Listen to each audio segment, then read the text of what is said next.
नमस्कार, बहुत स्वागत है आप सभी का। मैं हूं आपके साथ चेतन पाठक। जैसे जैसे 2024 नजदीक आ रहा है, वैसे वैसे सियासी गलियारों में भी हलचल अब तेज होने लगी है। बीजेपी, कांग्रेस, जेजेपी, इनेलो सभी दलों में बैठकों का दौर लगातार जारी है। चंडीगढ़ में जहां सीएम मनोहर लाल की अध्यक्षता में आज हरियाणा कैबिनेट की अहम बैठक हुई, वहीं कल भी हाई पावर परचेज कमेटी की बैठक होनी है, जिसकी अध्यक्षता सीएम मनोहर लाल ही करेंगे।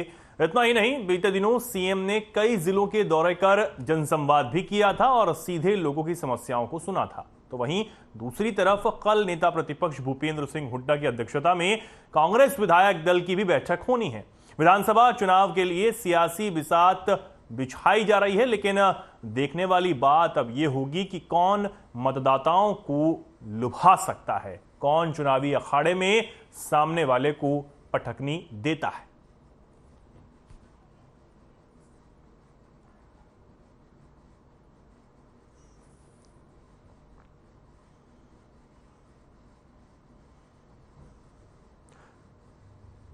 और आज इसी मुद्दे पर चर्चा के लिए हमारे साथ कुछ मेहमान जुड़े हैं। सबसे पहले जल्दी से आपको रूबरू करवा देते हैं। हमारे साथ प्रवीण अत्रे, प्रवक्ता बीजेपी, डॉक्टर टीना करमवीर, प्रवक्ता कांग्रेस, और विजेंद्र रेड्डू, प्रवक्ता इनेलो। आप तीनों मेहमानों का बहुत स्वागत है। आज आप तीनों हमारे साथ जुड़े हैं। मैं सबसे पहले सीधा प्रवीण अत्रे जी के पास आना चाहूंगा। प्रवीण जी, आज अहम बैठक हुई है, क्या कुछ निकला है और कितनी ये बैठक आगे के चुनावों में जो है अहम भूमिका निभाने वाली?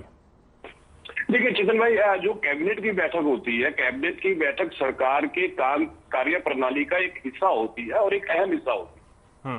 प्रदेश के लिए कौन सी नई योजना लानी है, प्रदेश के लिए नया क्या, जनता के लिए क्या नया प्रोग्राम होगा सरकारी स्तर पे, वो सब चर्चा कैबिनेट में होती है। और कैबिनेट की मंजूरी, किसी भी नई योजना को लाने के लिए कैबिनेट की मंजूरी आवश्यक होती है। तो कैबिनेट की बैठक को हम चुनाव से जोड़ के नहीं देख सकते, क्योंकि वो तो सरकार की कार्यप्रणाली का हिस्सा है। लेकिन जैसे आज की कैबिनेट बैठक का आपने जिक्र किया, देखिए इस कैबिनेट बैठक में बहुत से प्रस्ताव थे, लेकिन मुख्यतः जिसकी चर्चा मीडिया में भी हो रही है वो था स्थानीय निकाय चुनाव में जो पिछड़ा वर्ग ब्लॉक ए, उसके आरक्षण की व्यवस्था, जिसकी चर्चा मीडिया में कल से हो रही है। क्योंकि कैबिनेट बैठक जो है, कल भी बैठक हुई थी, उसके बाद फिर आज बैठक हुई है, तो कल से मीडिया में इस विषय की चर्चा हो रही है। दूसरा एक्साइज पॉलिसी, क्योंकि आप जानते हैं वित्तीय वर्ष 23-24 के लिए नई एक्साइज पॉलिसी जो है वो आनी है। तो उस एक्साइज पॉलिसी का जो ड्राफ्ट है, एक्साइज पॉलिसी के अंदर क्या होगा, ये सब विषय जो है कैबिनेट बैठक के अंदर चर्चा में आते हैं।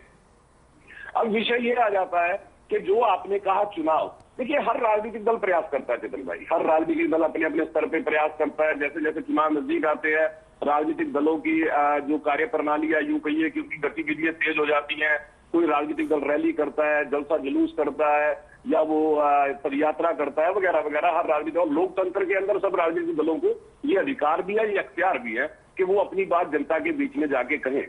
लेकिन विषय आता है कि राजनीतिक दल जब जनता के बीच में जाते हैं तो किस दल की बात जनता सुनती है और किस दल की बात पे जनता विश्वास करती है।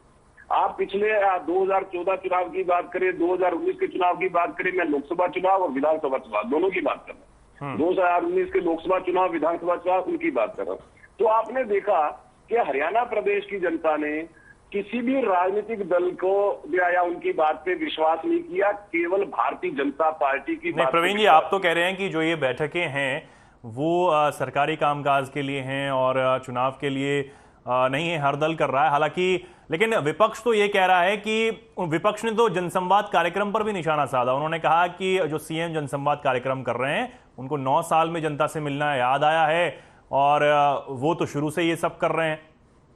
नहीं चेतन भाई, मैंने जो बात कही थी वो मैंने कैबिनेट बैठक के बारे में बात की। कैबिनेट बैठक जो है वो सरकारी कामकाज का हिस्सा होगा। लेकिन जो दूसरी बैठकें हैं, चाहे वो कांग्रेस विधायक दल की बैठक कर रही है, इंडियन नेशनल लोकदल जो है पदयात्रा कर रही है, या जो माननीय मुख्यमंत्री जी जनसंवाद के कार्यक्रम कर रहे हैं, जिसके विषय में आपने बात की, देखिए विपक्ष की बड़ी परेशानी है। मुझे तो हैरानी इस बात पे होती है कि प्रदेश का मुख्यमंत्री जनता के बीच में जाता है और जनता से जाके पूछता है कि पिछले 3.5 साल, क्योंकि पिछले तो उससे पहले के 5 साल है चेतन भाई, उसके लिए माननीय मुख्यमंत्री जी बाकायदा जनता के बीच में गए थे। जनता ने बाकायदा 2014 के मुकाबले 3.5% ज्यादा मैंडेट दे दिया था उस पिछले 5 साल के कार्यकाल में, उस 5 साल के काम के लिए। लेकिन जो अब ये दूसरा टेन्योर है माननीय मुख्यमंत्री जी का, इसमें जो 3.5 साल के अंदर माननीय मुख्यमंत्री जी ने काम की, वो जनता के बीच में जा रहे हैं, जनता से सीधा संवाद कर रहे हैं और जनता से इस बात का फीडबैक भी दे रहे हैं कि जो जनता के हित की योजनाएं सरकार लेके आई, क्या उन योजनाओं का लाभ जनता को मिल रहा है, कहीं कोई परेशानी तो नहीं, कहीं कोई दिक्कत तो नहीं।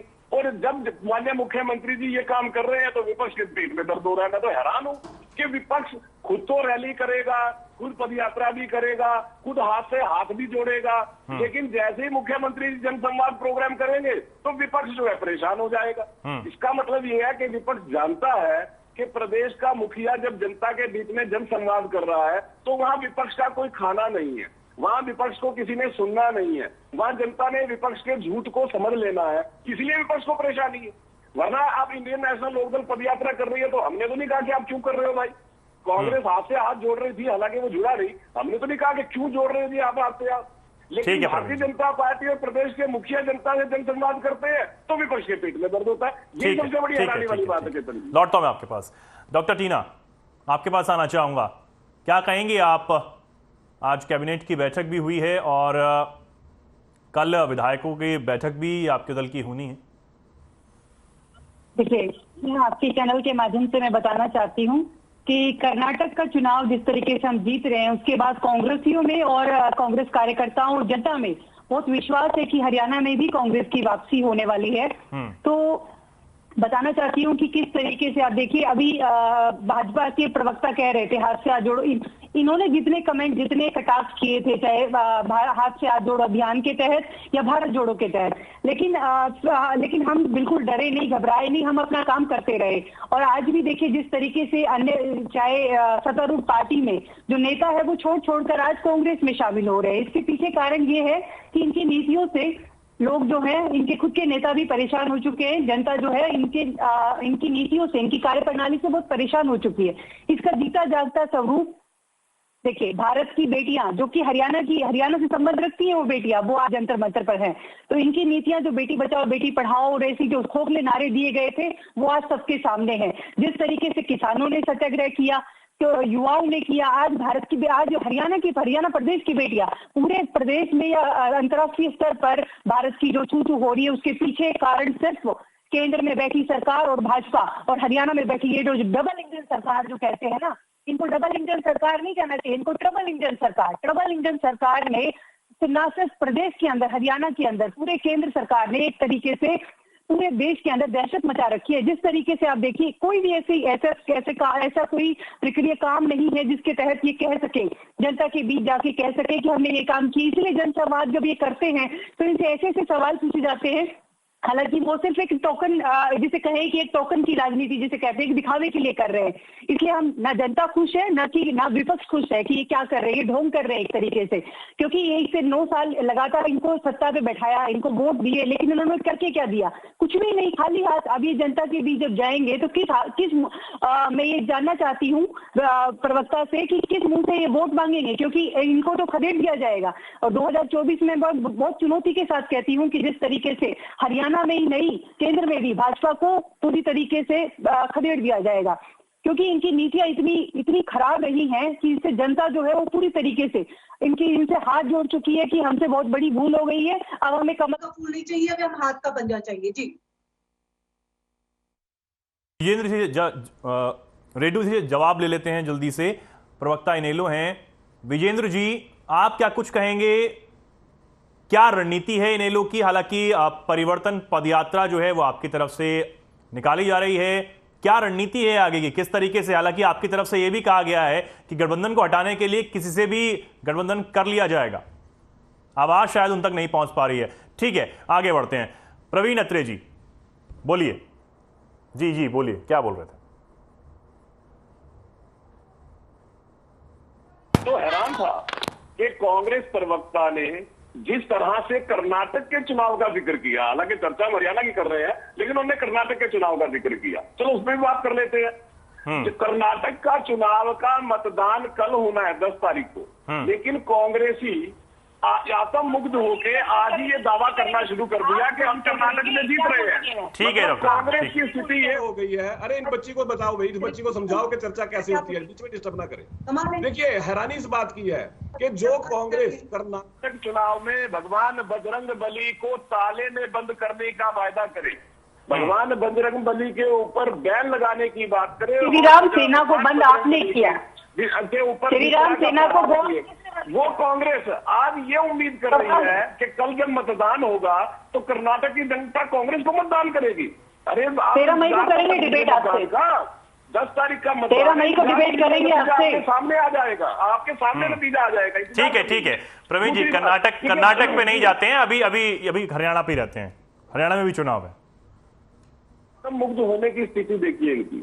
ये कहते हैं कि साहब देखिए किस मुंह से जाएगी भारतीय जनता पार्टी वोट मांगने, हम उसी मुंह से जाएंगे जिस मुंह से हम आदमपुर उपचुनाव में गए थे, हम उसी मुंह से जाएंगे जिस मुंह से हम इलाहाबाद में गए थे जहां आपकी जमानत जब्त हुई थी, जो आप बार बार किसान आंदोलन का आपने जिक्र किया, उसी किसान आंदोलन के बाद जिसको आप किसान आंदोलन बता रहे हैं, आदमपुर उपचुनाव हुआ, उसी किसान आंदोलन के बाद इलाहाबाद उपचुनाव हुआ। हर बार काट की आंधी नहीं चढ़ती है, हर बार काट की आंधी नहीं चढ़ती है, के बाद हुआ था और उसी मुंह से हम जाएंगे, हर बार काट की आंधी नहीं चढ़ती है। और लगातार हरियाणा की जनता ने भारतीय जनता पार्टी को अपना मत देके ये साबित किया कि हरियाणा की जनता का विश्वास भारतीय जनता पार्टी पे या मुख्यमंत्री मनोहर लाल पे। और ये एक हरियाणा की आता हूं डॉक्टर आपके पास आता हूं।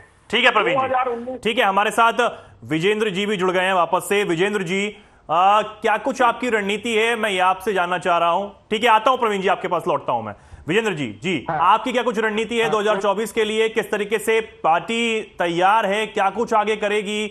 और हालांकि आपकी तरफ से साफ तो कर दिया गया है कि गठबंधन को हटाने के लिए किसी भी दल से गठबंधन करने के लिए आप लोग तैयार हैं। हाँ, देखिए चेतन जी, सबसे पहली बात तो यह कि Indian national Lokdal party Haryana Pradesh में 2024 में अपने बलबूते पर सरकार बनाने जा रही है। और जिस प्रकार से परिवर्तन यात्रा के माध्यम से माननीय आर्य सिंह जी चौटाला ने लगभग 70 की यात्रा वो कर चुके हैं और लगभग 1500 किलोमीटर के आसपास का सफर तय कर चुके हैं। और इस यात्रा के दौरान हरियाणा प्रदेश की जनता के द्वारा जिस प्रकार से भारी जन समर्थन दिया जा रहा है और सभी दलों के नेता लोग टूट टूट करके इंडियन नेशनल लोकदल पार्टी को ज्वाइन कर रहे हैं, इससे साफ दिखाई देने लगा है कि 2024 में हरियाणा प्रदेश की जनता चौधरी आर्य सिंह जी चौटाला को अपना आशीर्वाद देने का काम करेगी। जिस प्रकार से पहले ताऊ देवीलाल ने 1987 में 85 सीटें जीत करके एक रिकॉर्ड कायम किया था और उसके लिए भी न्याय यात्रा उन्होंने की थी उससे पहले, और एक हरियाणा सम्मेलन किया था जींद जिला में, और उसके बाद 87 में चुनाव परिणाम इस प्रकार के आए थे। उसी ताऊ देवीलाल के नक्शे कदम चलते हुए चौधरी आर्य सिंह जी चौटाला आज परिवर्तन पद यात्रा निकाल रहे हैं, जिसका प्रभाव 2024 में बहुत बड़ा देखने को मिलेगा और इंडियन नेशनल लोकदल पार्टी अपनी सरकार बनाएगी। दूसरी बात देखिए, मैं तो कहूंगा भारतीय जनता पार्टी को तो नैतिकता के आधार पर चुनाव लड़ना ही नहीं चाहिए 2024 का। बिल्कुल ये नैतिकता है, 2 योजना लगातार हरियाणा प्रदेश ने की जनता ने इनको दी और इनका नैतिक फर्ज बनता है अभी कि 2024 के चुनाव को ये ड्रॉप करें, चुनाव ही ना लड़े, क्योंकि जो हालात अब दो योजना में हरियाणा प्रदेश की बनी है वो बहुत बुरे हालात बन गए हैं। क्योंकि चाहे वो फैमिली आईडी की बात हो, चाहे प्रॉपर्टी आईडी की बात हो, चाहे सोशल सिक्योरिटी की बात हो, चाहे रोजगार की बात हो, चाहे किसान आंदोलन की बात हो, और चाहे आप महिला खिलाड़ियों के साथ उत्पीड़न की बात हो, चाहे महिलाओं के साथ उत्पीड़न की बात हो, यानी इतने सारे मुद्दे हैं। मुझे नहीं लगता कि ये वोट मांगने का हौसला जुटा पाएंगे और इनके अंदर इतना हौसला होगा कि लोगों के सामने जाकर के किस प्रकार से ये कहेंगे कि हमने महिलाओं को सुरक्षा दे रखी है। कैसे ये कह सकते हैं कि हमने जो है बेरोजगारी को खत्म करने का काम किया है। कैसे ये कह सकते हैं कि हमने पढ़ी लिखी पंचायत को डंडे नहीं मारे हैं, उनको मान सम्मान देने का काम किया है। और कैसे कह सकते हैं कि हमने घर बैठे लोगों को प्रॉपर्टी आईडी और फैमिली आईडी बनाने का काम किया। ठीक है, शिक्षा का क्षेत्र होता है। ठीक है विजय जी, लौटता हूं मैं आपके पास, लौटता हूं। हरियाणा प्रदेश पिछड़ा आता हूं प्रवीण जी, आपके पास भी आता हूं। डॉक्टर चीना, सलाह है पार्टी को कि वो नैतिकता के आधार पर 2024 के चुनाव को ड्रॉप करने का काम करे। ठीक है, अब रही बात आता हूं विजय जी, मैं आपके पास आता हूं, लौटता हूं मैं आपके पास। सामने है कांग्रेस पार्टी में जो जिसके मेरी आवाज पहुंच पा रही है विजय जी आपके पास? तो वो क्या करेंगे? और जो इन्होंने योजनाएं बनाई थी, चाहे वो कृषि कानून की योजना, विजय जी आप तक आवाज जा रही है, और जो वृद्धावस्था पेंशन के साथ जो इनकम सोर्स, विजय जी आप तक आवाज पहुंच रही है मेरी? ठीक है, मैं लौटूंगा आपके पास। ठीक है, डॉक्टर टीना जी आप कुछ कहना चाह रही थी, और हालांकि कर्नाटक की आपने बात छेड़ दी, लेकिन हरियाणा में भी चुनाव है डॉक्टर टीना, और लगातार आपकी पार्टी के जो नेता हैं, या वरिष्ठ नेता मैं कहूंगा, वो लगातार ये कह रहे हैं कि संगठन कमजोर है, संगठन के लोगों की, बल्कि उनकी बात नहीं सुनी जा रही है। ये तक यहां तक कहा गया। देखिए ये कहना संगठन कमजोर है, ये बिल्कुल सरासर अन्याय है, क्योंकि कांग्रेस ये मैंने थोड़ी कहा, ये तो आपके कार्यकर्ता और नेता ही कह रहे हैं। नेता नहीं, ये इसका दुष्प्रचार किया जा रहा है, जबकि है ऐसा कि सभी कार्यकर्ता और संगठन बहुत मजबूत है, इसीलिए कर्नाटक में भी सरकार बन रही है, और इसी वजह से हिमाचल के अंदर भी सरकार बनी थी और हरियाणा के अंदर भी, क्योंकि कार्यकर्ता में जोश अभी बहुत ज्यादा है। क्योंकि जिस तरीके से भाजपा ने जो जुमले देकर जनता को झूठ आंखों में धूल झोंक कर जो वोट मांगे और सत्ता में बैठी, लेकिन उन्होंने कोई ऐसी नीतियां नहीं बनाई जिससे जनता को खुशी हो। इसी वजह से अब क्या हो रहा है कि अब चाहती है जनता कांग्रेस की तरफ देख रही है कि कांग्रेस को सत्ता में वापसी लाई जाए। चाहे आप संगठन का तो सिर्फ ठीकरा फोड़ दिया जाता है कि ये संगठन कमजोर है, संगठन मजबूत है। इसीलिए आप देखिए कि किस तरीके से लगातार जो है, चाहे दीपेंद्र हुड्डा जी हो, भूपेंद्र हुड्डा हो, शैलजा जी हो, लगातार देखिए किस तरीके से रैलियां कर रहे हैं, लोगों से मिल रहे हैं, जनसंवाद जिसे कहें सही मायने में ग्राउंड पर। इनके कौन से नेता हैं जो ग्राउंड पर, ये तो अपने जिन्होंने करोड़ों का जो ये इन्होंने जो कार्यालय बनाया इसमें बैठे रहते हैं, कभी जनता के बीच गए, धरातल पर जाकर इन्होंने सच्चाई जानी? बिल्कुल नहीं जानी, क्योंकि ये सिर्फ अपना घर बनने में ही व्यस्त रहे।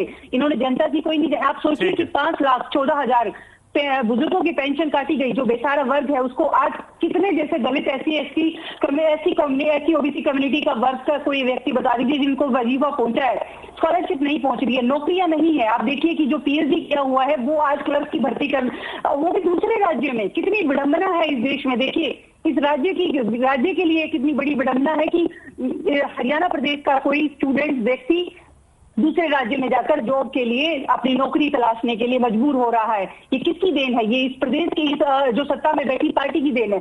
इस पार्टी की वजह से आज हरियाणा इस कर्ज में डूबा हुआ है। लेकिन भाजपा के प्रवक्ता के पास मौन साधे रहेंगे, लेकिन इसका जवाब नहीं दे पाएंगे।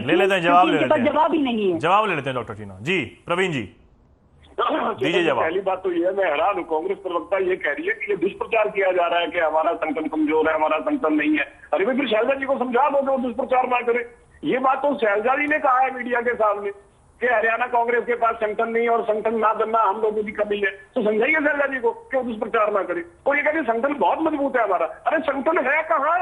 सवाल सबसे बड़ा ये है कि पहले ये तो बताओ संगठन है। अरे भी संगठन ही नहीं है तो वो मजबूत और कमजोर का तो सवाल ही खत्म हो गया। दूसरी बात ये कहती है कि देखिए साहब, ठीक है डॉक्टर टीना, कर दी है इस प्रदेश के अंदर। जी बोलने दे डॉक्टर टीना, बोलने दे। पार्टी के प्रवक्ता जो है वो बात नहीं करना चाहती। ठीक, मैं हैरान हूं जिस सरकार ने पिछले 8.5 साल के अंदर चेतन भाई 1 लाख से ज्यादा सरकारी नौकरियां दी हैं। और ये भी तब जो 2 साल हमारे कोविड की वजह से कैसे खराब हुए हम सब जानते हैं। पूरी दुनिया के अंदर जिस तरह से अर्थव्यवस्था ठहर गई थी, काम धंधे बंद हो गए थे, उसके बावजूद और 60,000 नहीं। प्रवीण जी लगातार विपक्ष ये कैसे आरोप लगा रहा है हाँ कि बेरोजगारी में जो प्रदेश है वो सबसे अव्वल है? ये इस बात का जवाब माननीय मुख्यमंत्री जी सार्वजनिक मंचों से कई बार दे चुकी। मैं दोबारा दे देता हूं। परिवार पहचान पत्र जिसकी आलोचना हुड्डा साहब बड़ा कुछ के करते हैं, हुड्डा साहब को बहुत परेशान करता है ये परिवार पहचान पत्र, उसके अंदर हरियाणा की जनता ने सेल्फ डिक्लेरेशन के अंदर चेतन भाई खुद ये कहा है कि कौन रोजगार में है, कौन बेरोजगार है, किसके पास कौन सा रोजगार है, वगैरह वगैरह। 6% से कम बेरोजगारी हरियाणा प्रदेश में एज पर परिवार पहचान पत्र self declaration of people of Haryana. Second, NITI Aayog की रिपोर्ट। थर्ड, आरबीआई की रिपोर्ट। लेकिन कांग्रेसी मित्र centre for monitoring of Indian economy एक प्राइवेट संस्था है जिसके एमडी जो है कांग्रेस के कार्यकर्ता है, उस रिपोर्ट को उठा के आते हैं और आगे कहना शुरू कर देते हैं साहब हरियाणा में तो बेरोजगारी बहुत ज्यादा है। मैं ये पूछता हूं कि जो मुख्यमंत्री 8.5 साल में 1 लाख से ज्यादा नौकरियां दे देते हैं, 12 लाख से ज्यादा युवा प्राइवेट उद्योगों में समायोजित हो जाते हैं, उस पर, और जब आप सत्ता में थे आपने क्या किया, इस बात में बात ही नहीं करते। भाई आप सत्ता में रहते हुए 10 साल कांग्रेस सत्ता में रही, 65,000 कुल नौकरियां भूपेंद्र सिंह हुड्डा ने दी थी, 12 से ज्यादा नौकरियां कोर्ट ने रद्द कर दी थी।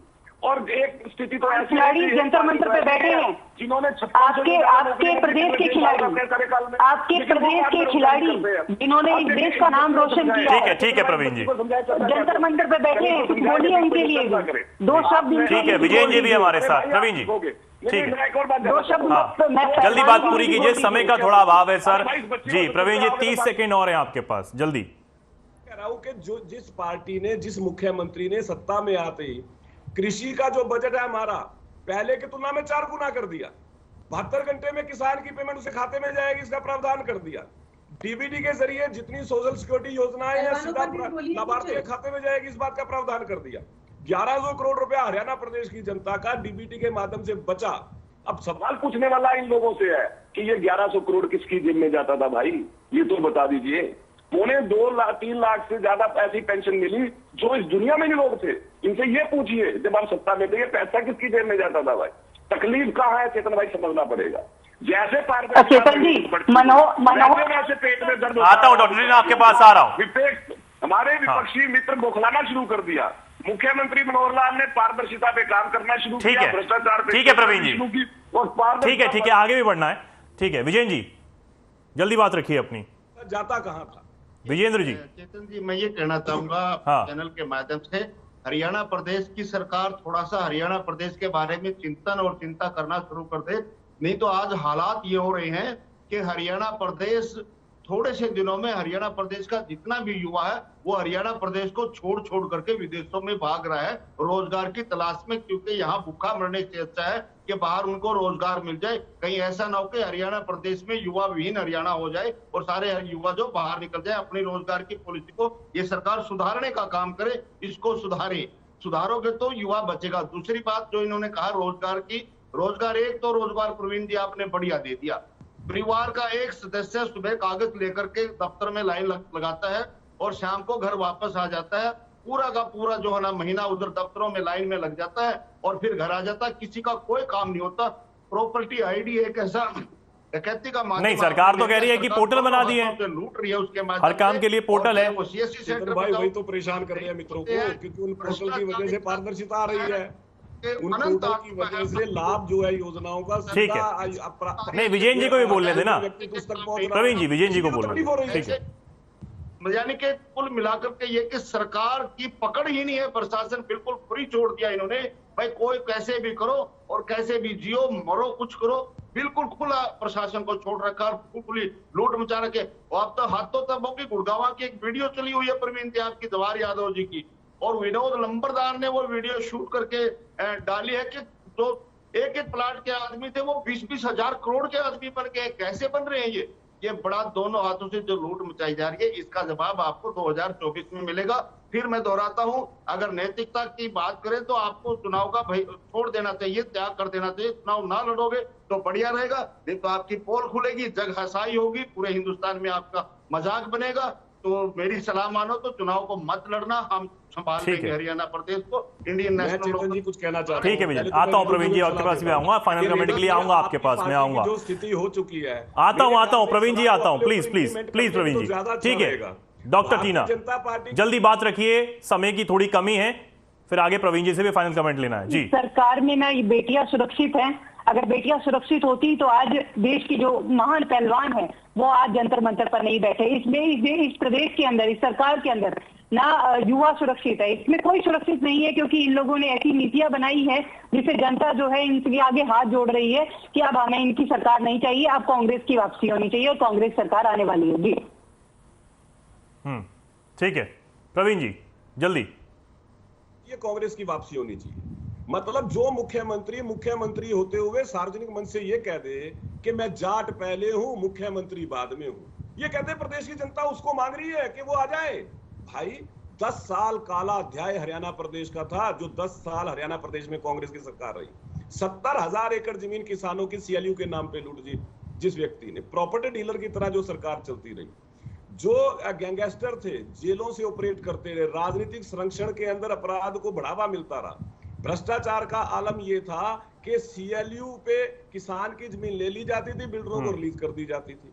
अब बड़ा सवाल ये आ जाता है कि वर्तमान मुख्यमंत्री ने एक ऐसी व्यवस्था बना दी पोर्टल के जरिए चेतन जी कि अगर बुजुर्ग आदमी जैसे ही 60 साल की आयु में पहुंचता है, खुद ब खुद उसकी पेंशन लग जाती है, उसको किसी दफ्तर में नहीं जाना पड़ता, कहीं पे कागज नहीं लेके जाने पड़ते। लेकिन हमारे विपक्षी मित्र इस पोर्टल से बड़े परेशान हैं, क्योंकि वो चाहते थे कि पहले की व्यवस्था रहे, लोग अपने कागज लेके नेताओं के पीछे घूमते रहे, नेताओं के चक्कर काटते रहे। लेकिन माननीय मुख्यमंत्री जी ने ये सब खत्म कर दिया, एक क्लिक पे काम पोर्टल के जरिए हो जाता है। ठीक है प्रवीण जी, युवा बेचारा नेताओं के चक्कर काटता था नौकरी के। ठीक है। समय का थोड़ा अभाव है प्रवीण जी, योग्यता के आधार हमें इस डिबेट को यहीं खत्म करना पड़ेगा। डॉक्टर टीना आपका बहुत धन्यवाद, प्रवीण जी आपका बहुत धन्यवाद और विजेंद्र जी आपका भी बहुत धन्यवाद हमारे साथ इस डिबेट में जुड़ने के लिए। फिलहाल के लिए इस खास कार्यक्रम में इतना ही। नमस्कार।